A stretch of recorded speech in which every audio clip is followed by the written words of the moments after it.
मलिक तकीर कारलू मेरा प्यारा बिराए पिया ते अपना यूट्यूब चैनल बनाई पे पहाड़पुर सरैकी इवें ना ना पहाड़पुर सरैकी वसेब चैनल दा नाम है पिया ते तुसा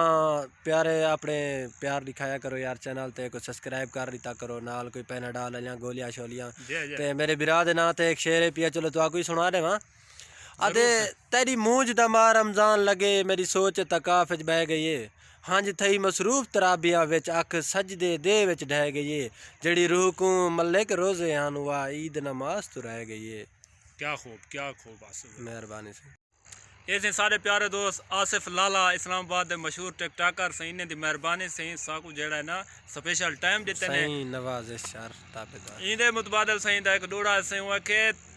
हुन दिल को गोदा दे गए हैं तेरी मूंछ दी खाते मारने से आहा उए मिल पोसे जी बिस्मिल्लाह तेरे आंदे हासे कारने से वाह वाह मलिक जी तेरे औख गवारा नहीं थींदा तेरे खुशियां दे हिस्सेदार ने से उए आसिफ नौकर हैं तेरे पर यार न साद तेरे यार ने से वाह वाह क्या बात है मलिक जी क्या बात है। मलिक साहब तवज्जो करे सो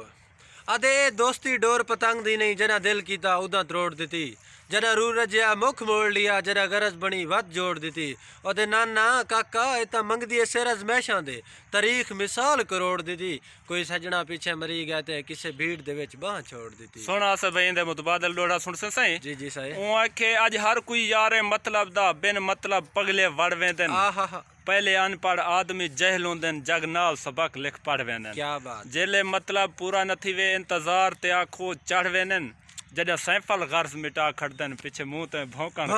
खाड़ वेंदन।